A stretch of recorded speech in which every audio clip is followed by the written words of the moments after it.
Assalamualaikum warahmatullahi wabarakatuh. Selamat pagi. Hari ini kita akan membahas topik tentang pengendalian mikroba. Pengendalian mikroba ini adalah merupakan mata kuliah mikrobiologi umum. Tujuan dari pertemuan hari ini adalah mahasiswa mampu menjelaskan pengendalian mikroba baik secara fisik maupun kimia. Ya, jadi walaupun kita nanti akan menyinggung sedikit tentang pengendalian mikroba secara biologi, tetapi kita tidak akan membahas secara detail di sini karena itu akan dibahas di pertemuan selanjutnya. Oke, yang pertama, ketika kita membahas tentang tujuan pengendalian mikroba, itu ada 3 tujuannya. Yang pertama untuk mencegah penyebaran penyakit infeksi, ya kayak sekarang itu virus COVID-19, ya, virus SARS-CoV-2 penyebab COVID-19. Itu untuk ketika kita dikendalikan dengan berbagai cara, sekarang ya sedang semua orang akan sangat heboh untuk mencari alternatif bagaimana cara mengendalikan si virus tersebut. Ya, itu salah satu bagaimana tujuan dari pengendalian mikroba, yaitu untuk mencegah penyebaran penyakit infeksi. Lalu yang selanjutnya adalah mencegah dekomposisi dan pembusukan. Ya, kita tahu bahwa mikroba itu akan melakukan proses dekomposisi dan pembusukan karena memang target hidupnya seperti itu. Jadi dengan adanya metode pengendalian mikroba, maka kita mampu mencegah dekomposisi dan pembusukan di produk-produk tertentu yang kita tidak inginkan cepat busuk, gitu ya. Lalu yang ketiga, mencegah kontaminasi. Yang kalian tahu bahwa ketika praktikum selalu dilakukan teknik sterilisasi untuk mencegah kontaminasi mikroba yang tidak kita inginkan tumbuh di medium kita. Ya, itu adalah salah satu dari tujuan pengendalian mikroba. Nah, pengendalian mikroba itu sendiri itu dapat dilakukan dengan 2 cara untuk menghambat pertumbuhan mikroba, yaitu dengan secara fisika, lalu dengan secara pengendalian kimia. Kalau fisika kalian tahu ya, misalnya secara mekanik ya. Kalau dengan secara fisika dan kimia ini itu bisa kita lakukan dengan mengatur suhu, pH, nutrisi yang tidak cocok untuk mikroorganisme tersebut, ya. Penghambatan dan pembunuhan ini juga kenapa bisa kita kaitkan dengan pH, suhu, nutrisi, ya, tekanan nantinya ya. Karena itu menyangkut proses-proses dan bahan kimia yang digunakan. Jadi menyangkut proses yang ada di dalam tubuh si mikroba tersebut. Misalnya, secara bahan kimia yang dibutuhkan untuk nutrisi dia, untuk tumbuh dia, itu adalah membutuhkan karbon dan nitrogen. Nah, kita reduce itu supaya dia bisa mati, ya. Itu kita mainkan di bagian nutrisinya. Lalu nanti ketika dia bisa seandainya mikroba itu suka hidup di pH 7, kita mainkan pH-nya, jangan di 7, kita kasih di pH asam, maka nanti kita kasih senyawa asam, maka nanti akan ada proses-proses metabolisme dia yang terganggu sehingga menyebabkan dia mati. Begitupun juga dengan suhu, ya suhu gampang ya, ketika kalian ingin mematikan mikroba di air, maka airnya kalian panaskan. Nah, seperti itu konsep dari pengendalian mikroba secara sederhana.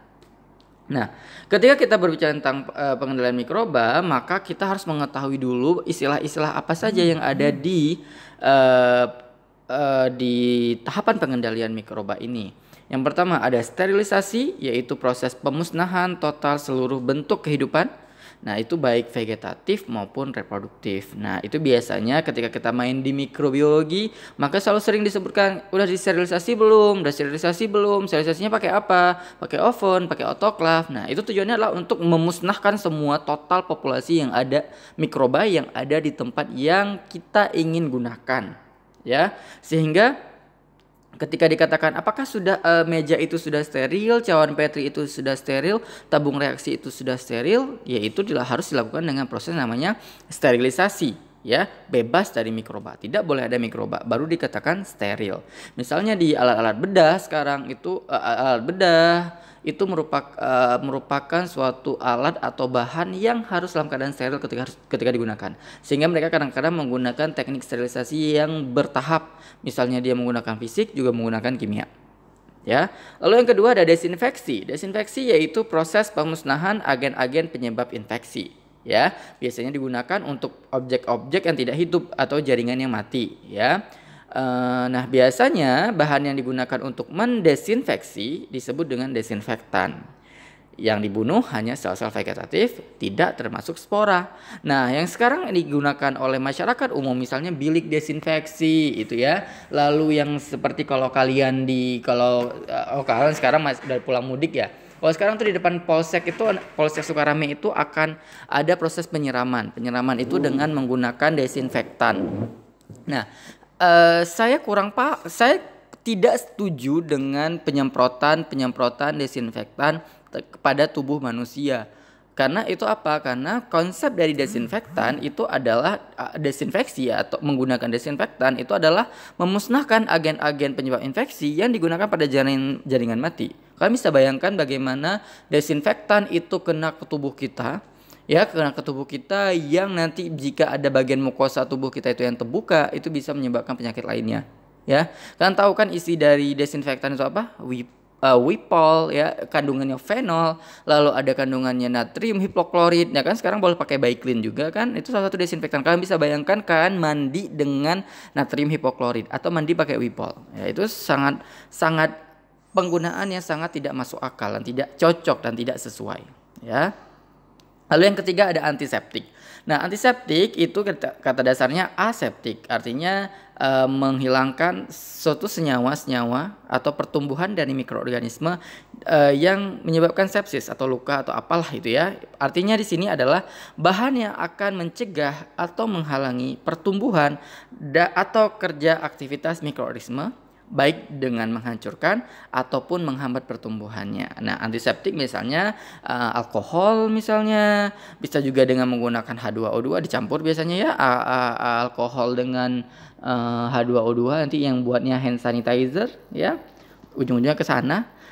Seringnya kita menggunakan antiseptik itu alkohol. Nah, biasanya antiseptik juga bisa didapatkan dari senyawa-senyawa kimia atau senyawa-senyawa yang dihasilkan oleh tumbuhan, ya, misalnya seperti kandungan flavonoid, alkaloid, ya, kadang-kadang ada juga tanin, kadang-kadang juga ada saponin, mungkin bisa juga dalam sifat antiseptik. Oke, yang keempat ada sanitizer, ya, atau sanitasi, yaitu agen yang dapat menurunkan populasi mikroba sampai batas yang aman untuk kesehatan masyarakat. Nah, biasanya ini hampir mirip sebenarnya sanitizer dengan antiseptik ya, biasanya hampir mirip. Nah, zat-zat kimianya mampu membunuh 99,9% ya. Ini berhubungan dengan pembersihan terutama pada alat-alat. Nah, kadang-kadang ini kapan kita menggunakan, tetapi secara garis besar itu kita sering menggunakannya itu ada 3 kelompok besar. Jadi ada antibiotik, ada antiseptik, dan ada desinfektan. Ya, jadi kadang-kadang sanitizer itu digabungkan dengan antiseptik kadang-kadang ya. Oke. Lalu ini yang kelima ada germisida atau juga disebut dengan mikrobisida, yaitu bahan atau zat atau agen yang membunuh semua bentuk yang sedang tumbuh tapi bukan untuk spora.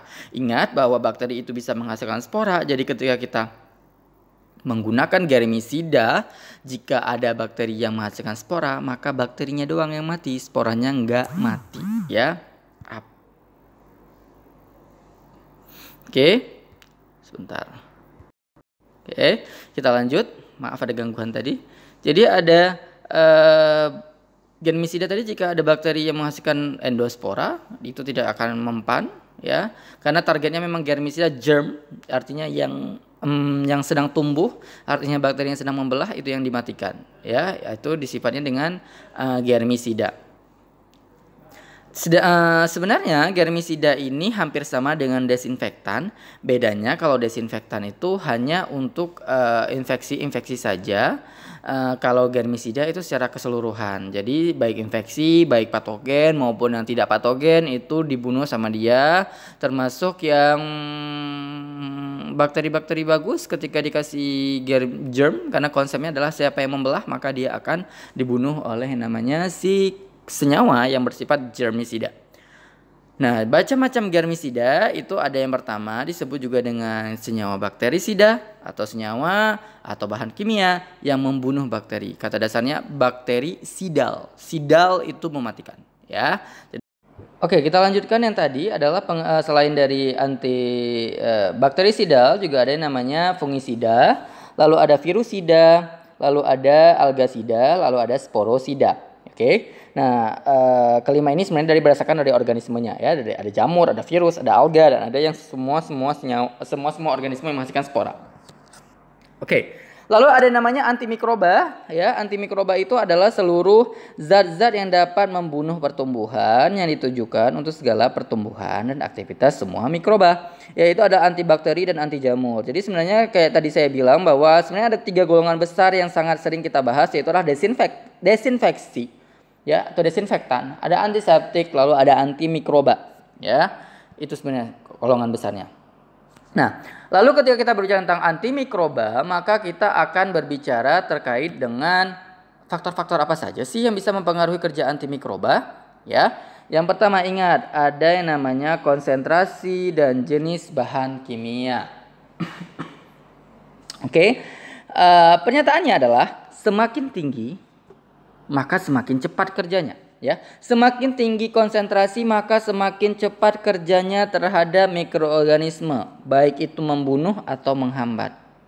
Tapi ada batasannya, nggak semua seperti itu. Ketika kita menggunakan etanol, maka etanol 70% itu lebih efektif daripada yang 100%. Walaupun sebenarnya tidak ada yang 100% etanol, yang ada itu 96%. Oke, jadi bukan berarti kayak sekarang tuh heboh-heboh semua orang itu berlomba-lomba ingin membuat hand sanitizer sendiri dengan meracik-racik segala rupa. Bukan berarti dengan alkohol ini kan 70% selama ini digunakan. Ayo kita buatnya yang 80%, yang 90%, sehingga akan mematikan mikroorganisme atau virus yang ada di tubuh kita. Enggak, ya. Enggak seperti itu konsepnya. Ketika kita menggunakan etanol. Karena etanol apa? Etanol itu cepat menguap. Ketika konsentrasi tinggi, maka dia akan lebih gampang menguap. Ingat, senyawa itu harus masuk dulu ke dalam sel, baru dia bisa membunuh. Gimana dia bisa membunuh kalau baru di permukaan sel saja sudah menguap? Gak jadi, makin merak-rak bakterinya, gitu ya. Orang alkoholnya baru nempel ibaratnya di permukaan kulit udah menguap. Ibaratnya kayak, selesai. Gak ada lagi yang bisa masuk ke tubuh kalian, gitu ya. Jadi bukan berarti setiap konsentrasi dan jenis bahan kimia itu semakin tinggi konsentrasinya maka semakin bagus. Tidak semua harus dilihat dulu senyawanya apakah gampang menguap atau tidak. Tapi kalau nggak gampang menguap, it's okay, nggak masalah. Tetapi nanti ada kajiannya kalau di antimikroba. Nanti kita akan lihat konsentrasi dari senyawa minimum. Jadi selalu kita gunakan itu adalah konsentrasi minimum hambat. Jadi artinya misalnya ada ketika kita uji itu ada 10%, 20%, 30% hingga 100%. Ternyata di 10% saja dia sudah bisa menghambat. Ngapain kita gunakan yang 20%? Jadi kita gunakan yang konsentrasi terendah saja. Gitu ya. Paham ya di sini? Lalu ada intensitas dan sifat agen fisikanya. Ya, misalnya semakin tinggi intensitas, misalnya kita menggunakan radiasi di sini, intensitas panjang gelombangnya, maka semakin cepat terbunuhnya mikroba. Benar sih itu ya. Jadi semakin tinggi intensitasnya, maka semakin gampang terbunuhnya mikroba. Lalu ada waktu kontak dengan mikroba. Nah, tidak semua mikroba itu bisa mati bersamaan rombongan. Misalnya pas lagi makan, ada senyawa datang, mereka lagi bergibah gitu ya, bergibah. Karena bakteri itu suka berkomunikasi, ya, suka berkomunikasi antar sesamanya. Namanya istilahnya itu adalah quorum sensing, ya. Mereka itu akan berkomunikasi antar sel. Jadi ketika ada mikroba, lagi berkomunikasi, lagi gibah, lagi makan bangke ya mereka. Itu nanti ada itu, ayo kita mati bersamaan. Enggak seperti itu. Jadi siapa yang lebih sensitif atau yang lebih rentan ya akan mati duluan. Yang kalau seandainya gue kuat ya ngapain gue mati bersama-samaan. Kan kayak gitu ya. Ibaratnya lo makan tahi, lo makan ya istilahnya lo yang sengsara kok ngajak-ngajak gue sengsara. Lo yang mati duluan ya silahkan lo mati duluan. Ngapain ngajak-ngajak gue mati duluan. Ya kayak gitu ya. Sehingga ketika kita berbicara tentang senyawa, maka kita akan berbicara tentang waktu, time ya. Jadi ketika kita kasih senyawa, kita harus lihat dulu waktunya, kita buat rentang waktunya. Bukan dalam 1 menit langsung, matinya cuma segini. Nggak bisa, karena mikroba itu dia bermacam-macam. Ya, sehingga dikatakan bahwa semakin lama waktu kontak, maka semakin banyak yang terbunuh. Lalu yang keempat itu ada suhu. Suhunya itu meningkat, jadi semakin meningkatnya suhu maka semakin gampang meningkatnya jumlah populasi mikroba yang terbunuh. Ya gampang ya, suhunya semakin tinggi maka semakin banyak yang mati. Oke, ini adalah jumlah mikroorganisme. Ya, jelas ya jumlah mikroorganisme. Makin besar populasi, maka makin lama untuk membunuh. Saya analogikan seperti ini. Ada makanan di piring kecil, piring besar, sama baskom. Maka kita akan membutuhkan waktu yang lama untuk menghabiskan makanan yang di baskom dibandingkan yang piring kecil. Ya, konsepnya sama. Jadi ketika kita ingin mematikan mikroorganisme yang cukup banyak, maka kita harus kasih spare waktu yang cukup banyak, cukup lama untuk membunuh mikroorganisme tersebut. Karena sisi nyawa tadi membutuhkan waktu juga untuk penetrasi ke dalam sitoplasma, dalam sel dari mikrobanya. Lalu ada yang keenam, jenis dari mikroorganisme. Jenis mikroorganismenya berbeda. Jadi setiap mikroorganisme itu beda-beda kepekaannya, nggak semuanya sama. Jadi nggak bisa kita satukan semuanya bahwa oh ternyata bakteri ini bisa, misalnya gini, antiseptik merek, ya saya sebut aja, merek Dettol misalnya membunuh 99,99% mikroba bakteri. Oke. Terus disisain 0,01%-nya supaya 0,01 itu merasakan kesedihan melihat kematian 99,99% teman-temannya. Enggak gitu ya. Kalau kalian perhatikan di bagian Dettolnya ada kemasannya, itu dia membunuh 99,99%-nya itu adalah organisme tertentu saja. Staphylococcus aureus,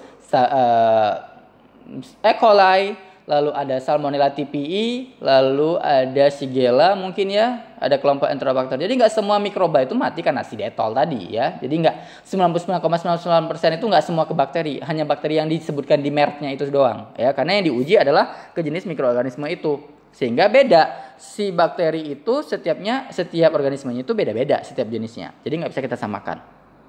Ya. Lalu ada sifat-sifat media pertumbuhan, baik itu dia secara fisik dan kimianya ya, mau yang cair, mau yang pH gitu ya.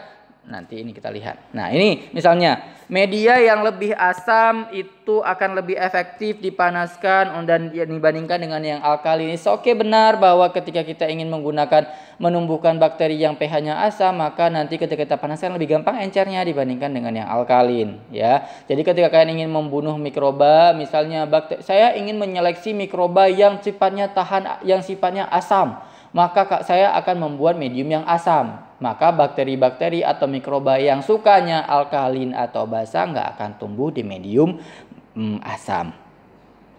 Media cair yang lebih cepat panas dibandingkan padat secara faktor fisika seperti itu. Lalu medium yang konsentrasi karbohidrat lebih tinggi meningkatkan resistensi mikroba terhadap panas ya, karena komposisi dari mikrobanya nanti ketika di metabolisme itu kaitannya dengan metabolisme tubuh ya.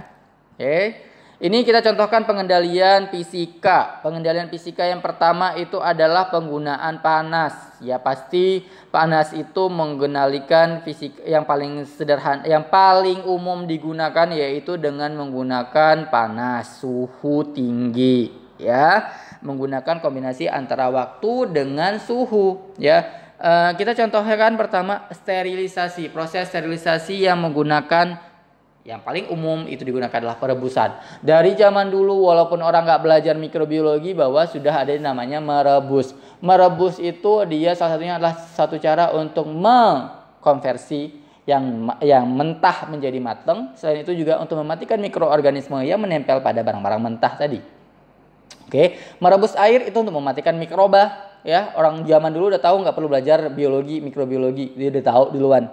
Lalu ada yang namanya autoklaf. Kalau seandainya merebus itu suhu, kan intinya adalah air. Air itu suhu titik didihnya 100 derajat Celcius. Sedangkan pada autoklaf itu dia menggunakan ada tekanan, suhunya 121 derajat Celcius. Ya, itu untuk yang bahan-bahan yang sifatnya basah. Maka dikatakan autoklaf itu adalah sterilisasi panas basah. Lalu ada oven. Ya, oven udara panas ya untuk bahan-bahan yang kering. Nah, itu membunuh semua mikroorganisme dengan panas. Nah, biasanya kita gunakan untuk pengalengan, kemasan botol, prosedur pengepakan steril lainnya, atau yang sering dilakukan di laboratorium gitu ya. Lalu ada namanya pasteurisasi. Pasteurisasi itu adalah menggunakan temperatur yang rendah untuk mengurangi jumlah sel mikroorganisme. Contohnya seperti Staphylococcus, Streptococcus, Brucella, Lalu ada Mycobacterium tuberculosis, tapi dalam produk makanan, ya. Biasanya produk-produk makanan yang tidak tahan panas, tetapi kita ingin membunuh mikroorganisme. Contohnya adalah produk-produk dairy, misalnya susu, ya, pasteurisasi susu, ya. Dilakukan dengan, ya, kalau kan kemarin kita main ke Giant Food, kita beli susu cair, dikatakan susu cairnya itu susu pasteurisasi. Itu kalau sudah keluar dari kulkas jangan lama-lama, karena ada masa akan tumbuh mikroba lagi atau akan basi gitu ya, karena pasteurisasi itu hanya menggunakan suhu 63 derajat Celcius selama 30 menit, atau disebut juga dengan metode batch, atau juga sering kita sebut dengan LTLT, low temperature long time. Low temperaturnya 63 derajat Celcius dan waktu yang cukup lama 30 menit. Lalu ada menggunakan suhu 71 derajat Celcius selama 15 detik, atau juga disebut dengan high temperature short time, HTST, high temperature short time, atau juga disebut dengan metode cepat. Oke. Lalu ada namanya pengeringan, ada namanya drying, ya, penghilangan air. Di situ tujuannya adalah mikroorganisme tidak akan tumbuh di sana, karena mikroorganisme tumbuh pada AW di bawah 0,90. Jadi kalau kadar airnya, potensial airnya di bawah 0,90, maka bakterinya tidak tumbuh. Lalu penghilangan air dapat dilakukan dengan cara dipanaskan, diuapkan, dijemur, lalu disale, diasapkan, ya. Atau juga dengan namanya freeze drying, ya. Freeze drying itu adalah metode pengeringan. Misalnya contohnya pada ragi roti itu Fermipan itu menggunakan teknik yang namanya freeze drying, ya. Atau penambahan garam atau gula, ya, misalnya pada pembuatan ikan asin atau pada pembuatan manisan. Oke. Lalu yang ketiga, pendinginan. Pendinginan itu adalah penggunaan suhu rendah menghambat pertumbuhan mikroorganisme. Ya pasti ya, kenapa diciptakan namanya kulkas, diciptakan namanya freezer, supaya produk makanan bisa tahan di sana. Ya, kita bisa menggunakan refrigerator, kita bisa juga menggunakan freezer, kita juga bisa menggunakan deep freezer yang minus di bawah 20 derajat Celcius. Oke. Lalu ada yang namanya yang keempat ada yang namanya iradiasi. Kita bisa menggunakan microwave, kita bisa menggunakan UV, kita bisa menggunakan X-ray. Yang sering saya gunakan itu adalah UV, yang sering kalian lihat menggunakan yang laminar airflow yang di depan pojokan laboratorium kita. Itu ada aplikasi yang digunakan untuk membunuh mikroorganisme tetapi tidak merubah kondisi bahan. Jadi misalnya kalau Na ketika di UV itu ya tetap jadi Na, nggak akan berubah jadi tidak berubah menjadi yang lain, gitu ya. Lalu ada yang namanya filtrasi, penyaringan menggunakan filter atau membran. Nah, di sini ceritanya dia adalah apa istilahnya ya? Dia menggunakan jadi digunakan untuk produk-produk yang tidak bisa dipanaskan, tidak bisa dikeringkan, tapi kita harus sterilkan. Misalnya kita ingin sampelnya darah atau sampelnya enzim atau sampelnya apa gitu ya, yang tidak bisa dipanaskan. Jadi kita gunakan yang namanya filter atau membran. Oke. Ini contoh ya, ada ikan asin, ada manisan yang sangat enak ini. Ya, ikan asin ini apalagi di sambal ini enak ya.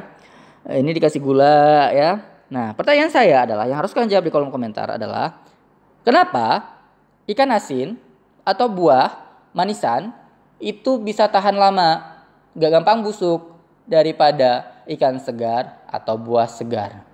Bagaimana proses kok bisa dia bisa tahan terhadap bisa bertahan lama? Ya, bagaimana prosesnya? Bagaimana mekanismenya? Kenapa bisa seperti itu? Silahkan jawab di sana.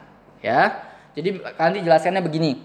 Karena ikan asin itu diberikan ini, caranya ini, dan caranya itu berfungsi untuk bla bla bla bla, sehingga mikroorganisme bla bla bla bla.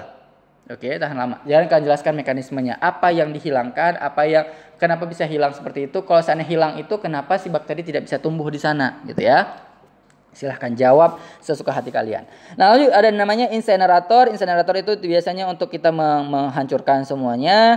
Ya, itu biasanya digunakan pada alat yang digunakan di krematorium untuk mengkremasi. Atau yang paling gampang insenerator yang sederhana itu adalah ketika akan memijarkan jarum OC di atas api bunsen sampai merah merekah gitu ya. Jadi disebut juga dengan proses insenerasi.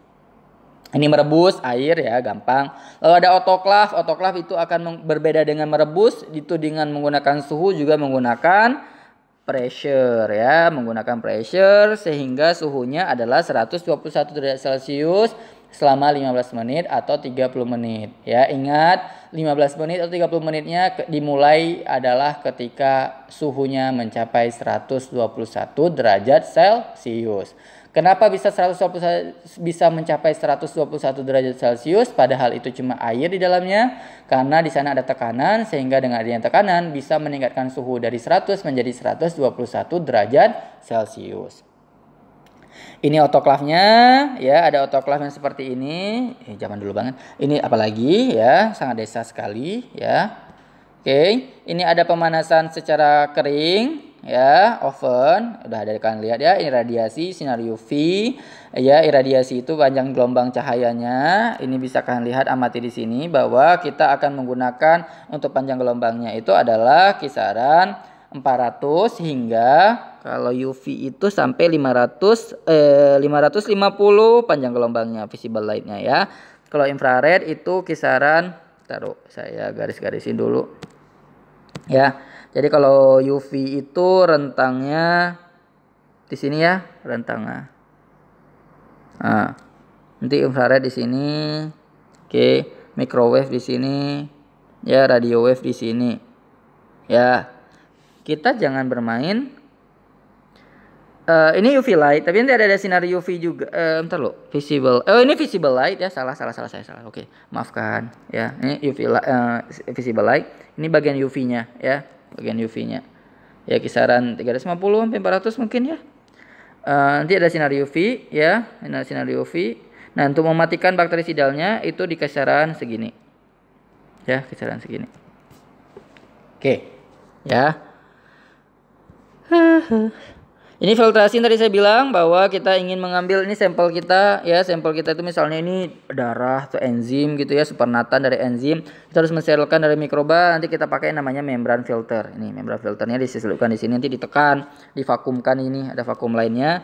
Nanti netes-netesnya ini yang kita tampung, kita ambil, nanti kita uji selanjutnya ya. Kita uji apa gitu, misalnya karakterisasi enzimnya atau mau kita murnikan ya, terus ke hati. Oke. Ini kok nggak hilang ya?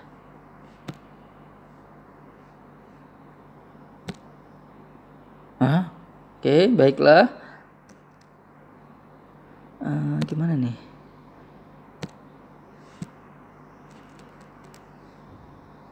Kok permanen ini hilangnya? Nggak hilang. Oke, kita mulai lagi. Tadi ada kesalahan teknis ya. Ini tadi yang filtrasi. Nah, ini gambarnya ketika filtrasi ada macam-macam. Nanti kita pakai filter paper ini ya. Kita pakai filter paper ini, yang ini. Ini mahal ya. Jadi jangan terlalu banyak dibuang-buang. Ini biasanya kita pakai sampel-sampel yang untuk kita menyaring untuk menyaring sampel ini yang sering digunakan ya. Pakai ada vakum pumpnya, lalu ada filternya yang tadi saya bilang filtrasi membran. Nah, penghilangan bakteri bukan berarti sebanding dengan steril. Jadi ketika kita menggunakan membran filter ini bukan berarti itu full steril ya, tapi masih ada mikroba-mikroba lainnya. Oke. Ini filtrasi yang lebih hits ya, lebih kayak raya. Nah, ini ketika kita fumigasi yang sering dilakukan sekarang adalah mendesinfeksi suatu ruangan dengan menggunakan desinfektan. Nah, itu bisa kita menggunakan ini namanya fumigasi ya, satunya sering biasanya kalau di laboratorium itu per 2 minggu sekali itu akan difumigasi supaya itu dalam keadaan steril atau di rumah sakit ya. Ini tadi ada pemanasan, tadi kalau dibilang pemanasan itu ada pemanasan basah. Pemanasan basah itu bisa dikatakan bisa disebut dengan autoklaf atau juga dengan merebus atau pasteurisasi sudah tadi ya. Ini hanya prinsip-prinsip dari autoklaf saja ya. Ini saya lewatkan saja, saya tidak, karena sudah dipraktikumkan juga ya. Ini radiasi tadi ya. bahwa radiasi itu nanti dibagi untuk radiasi itu kalau misalnya ionisasi ini ada sinar gamma, ada sinar X, itu nggak terlalu bagus ya.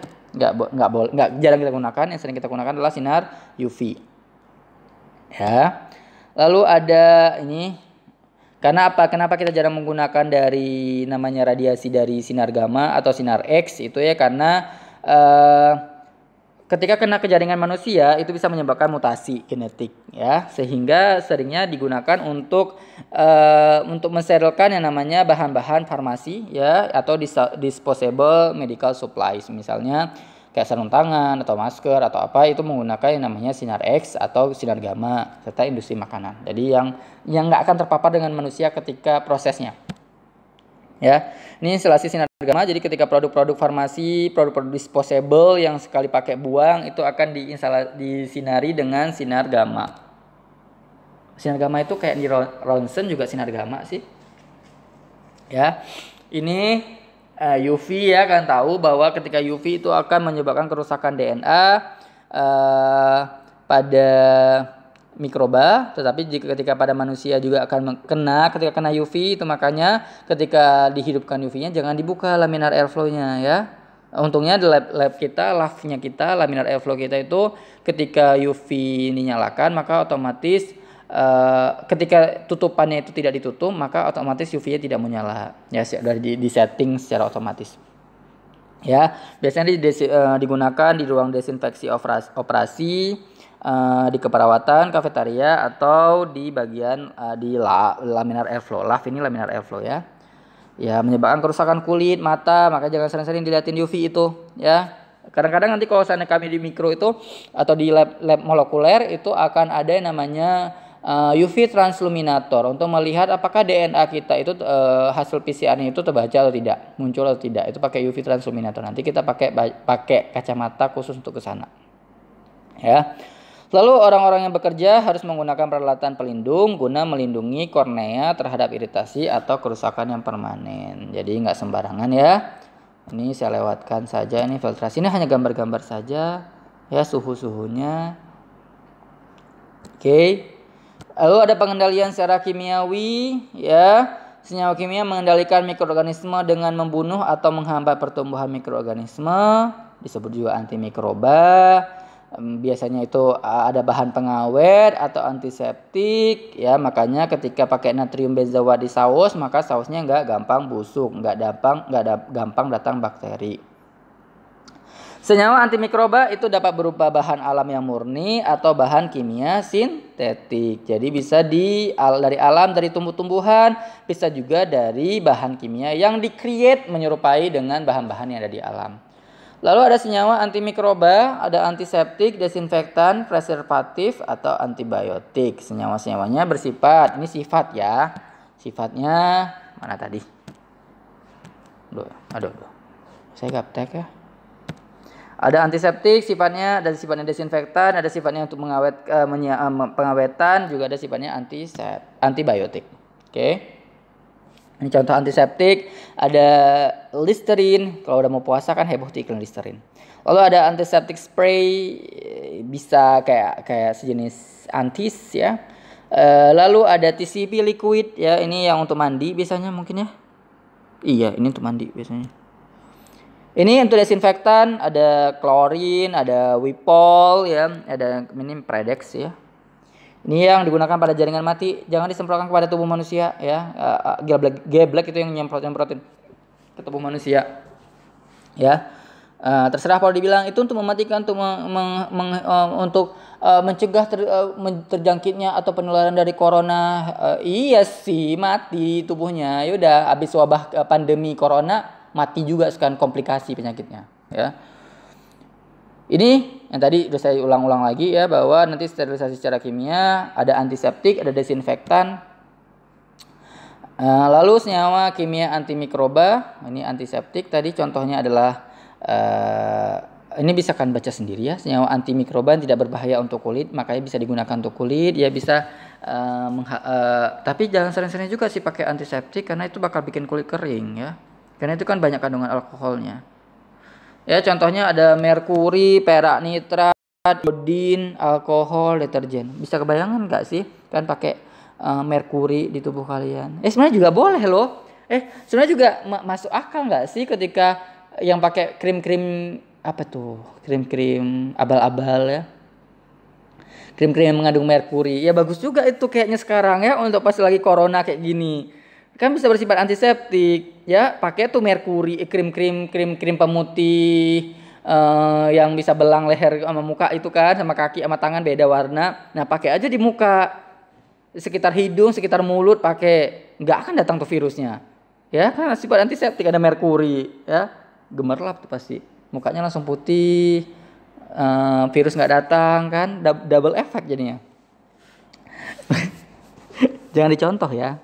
Siapa di sini yang pakai merkuri? Lavina pakai merkuri. Ya, terus siapa? Yang pakai bedak-bedak Cina, bedak-bedak krim yang dipromot sama selebgram.